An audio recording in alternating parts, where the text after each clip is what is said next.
ഇവിടെ നമുക്ക് നേരത്തെ സൂചിപ്പിച്ചതുപോലെ ഒരുപാട് പ്രശ്നങ്ങളിലൂടെയാണ് നമ്മൾ കടന്നുപോയിക്കൊണ്ടിരിക്കുന്നത്. ഒരുപാട് ദുരന്തങ്ങൾ, പ്രളയങ്ങൾ, അതുപോലെ തന്നെയുള്ള സംഭവങ്ങൾ കേരളത്തെ ഒക്കെ പിടിച്ചുകുലുക്കിക്കൊണ്ടിരിക്കുകയാണ്. അള്ളാഹുവിലേക്ക് കൂടുതൽ മടങ്ങേണ്ട സന്ദർഭമാണ്. ആ സമയത്ത് ആ ഇസ്തിഗ്ഫാർ നടത്തി പടച്ചതമ്പുരാനിലേക്ക് മടങ്ങേണ്ട സന്ദർഭത്തിൽ ഇത്തരം പടപ്പുകളിലേക്ക് തിരിച്ചു പോവുകയും ആ പടപ്പുകളെ പടച്ചവനാക്കുകയും ചെയ്യുന്നത് എത്രമേൽ ധിക്കാരമാണ് എന്ന് നെഞ്ചത്ത് കൈവച്ച് നമ്മൾ ഓരോരുത്തരും ആലോചിക്കേണ്ടതുണ്ട്. എന്തിനാണ് നമ്മൾ ഈ സംശയത്തിന്റെ പിറകിൽ പോകുന്നത്? എന്താണ് സംശയം?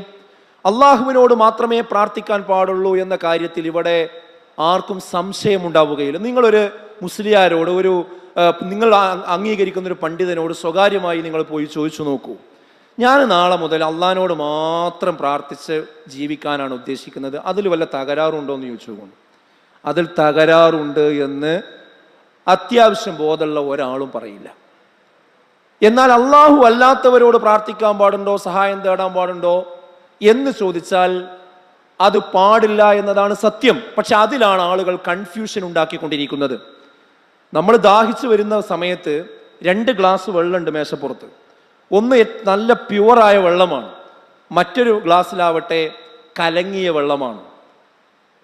അവിടെ ഇരിക്കുന്ന ആളുകൾ പറഞ്ഞു, ഇതിലൊരു ഗ്ലാസ്സിലെ വെള്ളത്തിനൊരു കുഴപ്പമില്ല, മറ്റേത് കലക്കമുണ്ട്. മറ്റേ ആൾ പറഞ്ഞു, കലക്കുണ്ടെങ്കിൽ കുഴപ്പമൊന്നുമില്ല, കുടിക്കുക, സംശയമുള്ള കാര്യമാണ്. നമ്മൾ ഏത് വെള്ളം എടുത്ത് കുടിക്കുക? ആ സംശയമില്ലാത്ത വെള്ളമല്ലേ നമ്മൾ ഉപയോഗിക്കുക? അതിനേക്കാൾ വലിയ വിഷയമാണ് നമ്മുടെ ജീവിതം.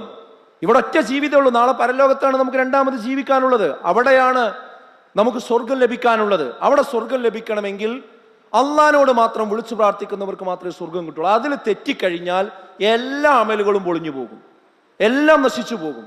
നാളെ നരകമായിരിക്കും നമുക്കുണ്ടാകുക. അപ്പൊ അതിന്റെ മാനദണ്ഡമാണ് പടച്ചവനോട് മാത്രം പ്രാർത്ഥിക്കുക എന്നുള്ളത്. അങ്ങനെ അള്ളാഹിനോട് മാത്രം പ്രാർത്ഥിച്ചാൽ അത് തെറ്റല്ല, അതാണ് ശരി എന്ന കാര്യത്തിൽ ഒരു തർക്കവും ഇവിടെ ആർക്കും ഇല്ല.